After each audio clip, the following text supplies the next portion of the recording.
Yes, guys. Hope everyone is doing well. YouTube gang. It's been a while since I've done a video. Missed out a few weekly breakdown, weekly forecast videos. I'm sorry. I will get back to them. Sometimes I'm a little bit too busy, but this has been kind of a long-awaited video. I did this, a short kind of version of this video and sent it out into groups, but I haven't done it for YouTube. So I feel like maybe it's probably best that I do this so it's for everyone can see it and learn it. But this is basically the orb strategy. Now there's lots of different strategies out there. Said this time and time again. Everybody's got their own preferences, ICT, SMC, all these different bits and pieces, but I feel like the orb strategy is something that is quite easy for people to first initially learn as a strategy. And orb basically stands for opening range breakout. Okay. So the opening range being the high and low of the day. Now, this can be done on many different time frames. It can also be done on the different sessions. So, you've got Asia high, Asia low, session 1. You've got London high, London low, which is session 2. And then the crossover, New York high, New York low. I tend to use this sometimes, not every time, not all the time, on the London session, i.e. waiting for Asia session high or Asia session low to be broken and then to target some sort of area, be it a daily low, daily high, weekly low, imbalances, support resistance areas, whatever it might be. But this is predominantly a scalping strategy, right? And there's different variations of it. You can start to get a little bit techier with it once you actually implement it and back test it, forward test it, whatever you want to do to get better entries. But it's plain and simple, right? It doesn't happen every day. This is the thing you've got to understand. Sometimes when the market is just consolidating, the highs and lows will get swept, but it will stay in the range, right? And, you've got to start to kind of indicate when you are in a consolidated kind of market situation or you are, right, okay, price is looking to break out. You can start to use this as, even implement it into your already structured strategy as another added confluence, because there's not too many things for you to actually, fixate on. It's a break of the high, a break of the low, right? But we will swap over to the charts and I will show you what I mean in depth, and we'll go through the criteria of you implementing this strategy. Right, so here we are on Euro USD blank chart. It's just a completely blank chart. And I've found, an example. Obviously, it's always easy to go back and have a look and find things and blah, blah, blah. But this is why I say, it's good to back test it, but forward test it first. You can place it on a demo account if you're looking to actually take the trade. But this is what we've got. Right. So here is the beginning of the reset of the day, which is 10 o'clock, right? Everybody knows you should know by now that 10 o'clock is reset time. So from 10 till 11 is when the markets tend to widen the spreads, price kind of resets, all that sort of jazz. And, you just have a bit of a consolidated kind of hour. This is why I always tell people to, either remove their stops if they are very close to it when it comes to holding a trade, and then put the stops straight back after that hour has been, because, this is a time where brokers can manipulate stopping you out if you are in a stop loss area, and then price can actually then fly to your take profit, but you were stopped out by spreads because the spreads widened for that hour. So anyway, we've marked out our 10 o'clock. Now, there's a bit of controversy in regards to the high and low, right? But you can tend to kind of indicate it as soon as you wake up. Now, obviously, you guys got to understand that London session volume can kind of kick in from anywhere from 6 a.m. 6:30 a.m. People say that is like true London open. Some people say 7, some people say 7:30, blah, blah, blah. But either way, right, waking up at 5:30 is normally what I used to do back in the day anyway. I used to wake up at 5:30, have a look at the charts for half an hour, see what my daily bias was, how Asia session had kind of worked overnight, and then, make my decisions based off of that, because I knew that I was going to be at work from, 10 a.m. till 7 p.m.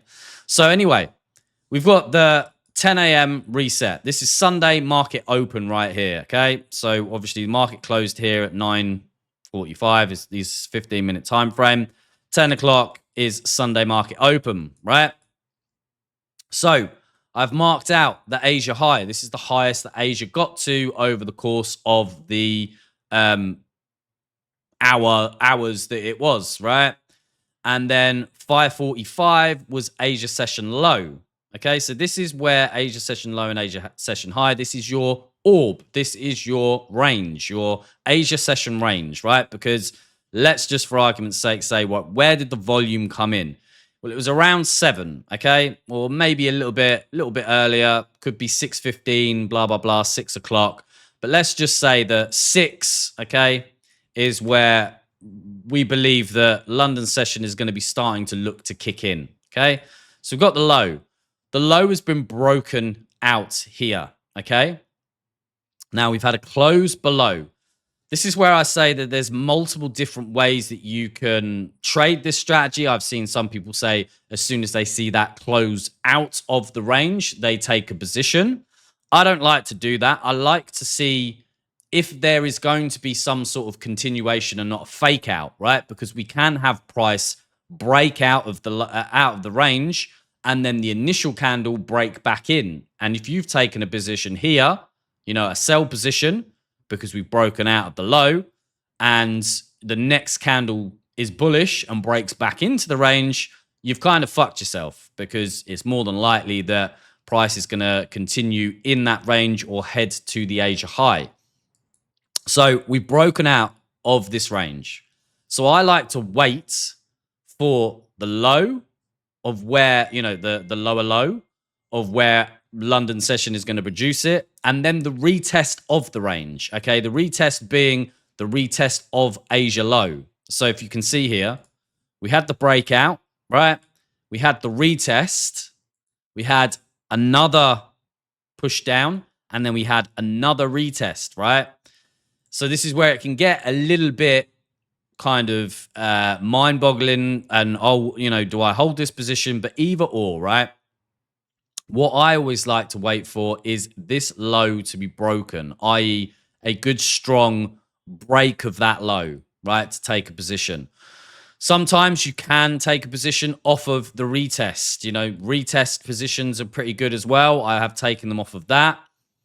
So where prices come back up to retest the range, you can take a short position. Your stops want to be just in the range. I'd say normally in the middle of the range, because we've also got to take into account that right here we had an imbalance, so there's also a little 15-minute imbalance here, so we don't want to be caught out on that. And then your target is always going to be areas of liquidity to the left hand side. So we've got liquidity resting here. We've also got liquidity resting here, right? Again, this is all personal preference. I've seen people just go for a 1-to-1, 1-to-2, 1-to-3.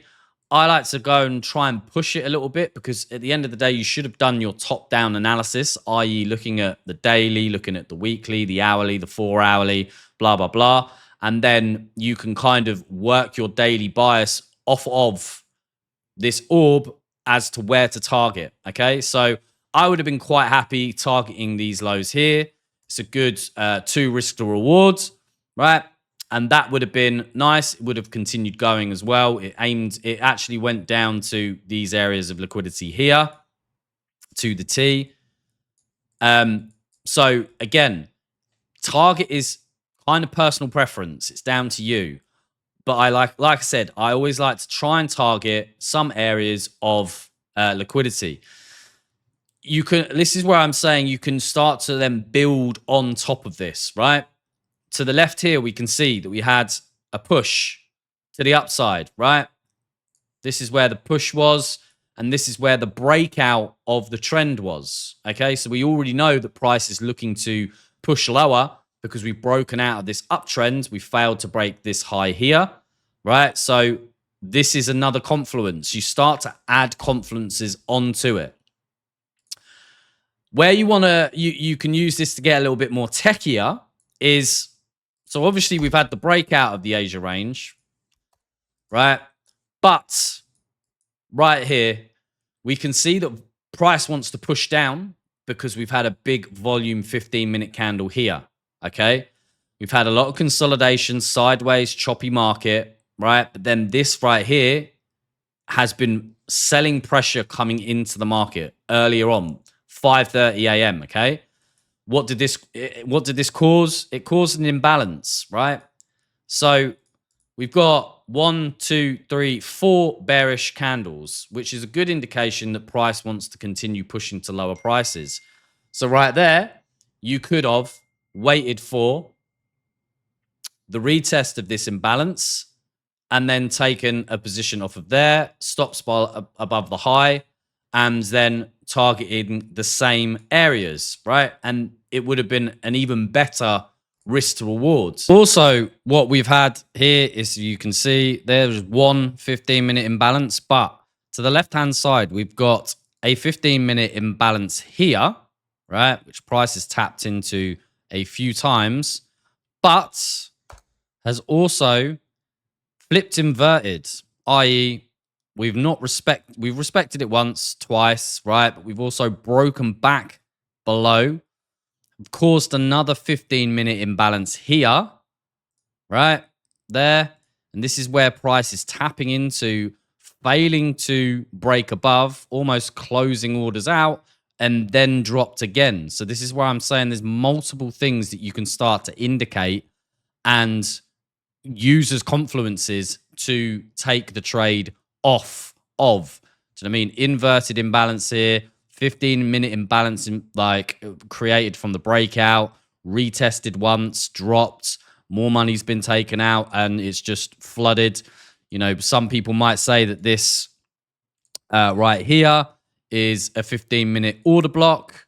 So, you know, price is tapped into the order block and then pushed, money's come out and it's just collapsed. So there's more confluences.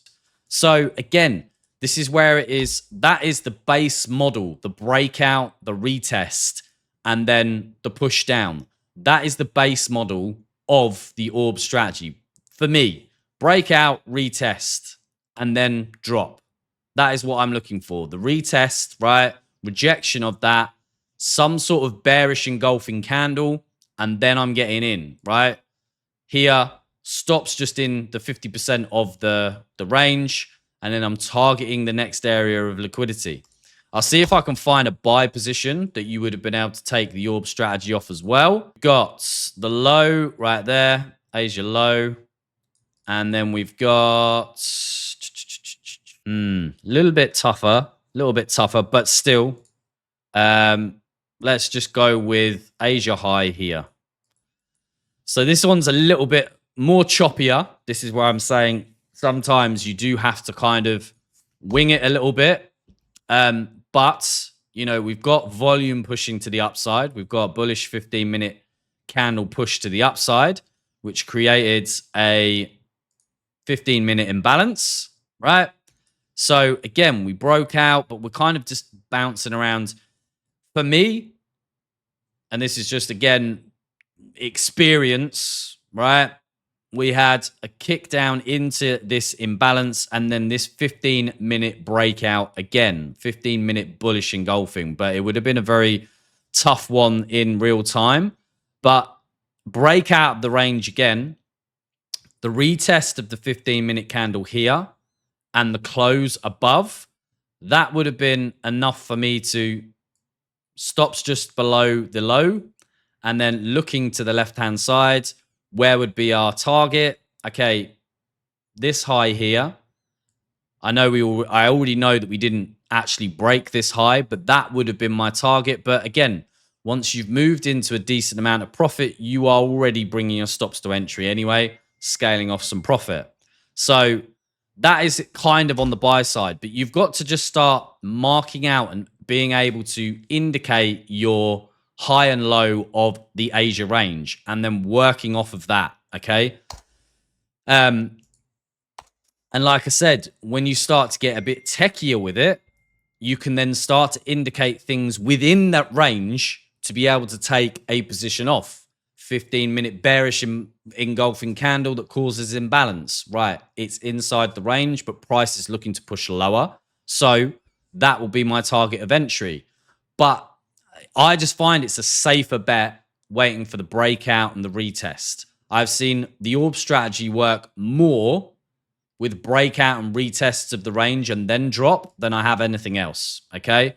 And like I said, I put this out in a video into the free investment group that we had, and a lot of people started implementing it onto their strategies or charts or whatever, forward testing it, and it was very profitable for a lot of them. They still use it to this day, and I find like it's the only thing that I've found that people, you know, kind of understand pretty easily and it's easy to implement into the charts without having to worry about, you know, fib retracement, support and resistance and all this sort of stuff. This is just a very basic kind of strategy that you can do just based off of 2 lines. Do you know what I mean? High and low, breakout. That's all you're waiting for. Right, guys, that is the orb strategy in a nutshell. Like I said, I'll explain it very in simple terms, right? But there are lots of videos out there on YouTube that might go a bit more in depth, but I like to kind of dumb it down as much as possible, make it as least technical as possible for people to kind of get an understanding, getting a foundation, and then just putting it into practice, right? Because at the end of the day, any strategy that you have is all well and good, but you need to implement it and you need to put it into practice on a daily basis. You need to be doing it and practicing it on a daily basis. Same with anything, you know, footballers practicing football, tennis players practicing tennis, whatever it might be. The only way that you become, you know, more knowledgeable is putting the things that you learn into practice, into the market every single day. Another few things I want to point out. I have dropped a VIP group. Right. So there is a VIP group. It's $10 a month. It's not expensive. Right. Within there is going to be crypto stuff. We've teamed up with an Australian bunch of guys that have been very successful. One of them has a very successful crypto trading group. So there's going to be crypto, meme coins. What else is there going to be? There's sports betting and stuff in there. So it's kind of like, if any of you guys are in the old MSC group, it's that, but reformed a lot more and at a lower cost. So if any of you are interested in getting involved in that, then drop me a message on Instagram. I'll send you the link. I've been actively in there for the past week, sending some setups out. You do get all of my stuff, okay? So this isn't just like you get one so trade each week. It's everything that I take, you take, right? Everything I do, you get access to. So yeah, I've been in there for the past week. There's a general chat section, which, you know, it's hard to maintain, but it is what it is. But yeah, if you are interested in getting involved in that, just drop me a message on Instagram. I will send you the link and get you in. But yeah, that is pretty much it. The orb strategy in a nutshell, guys. Hope you find it informational, and I will speak to you guys in the next one.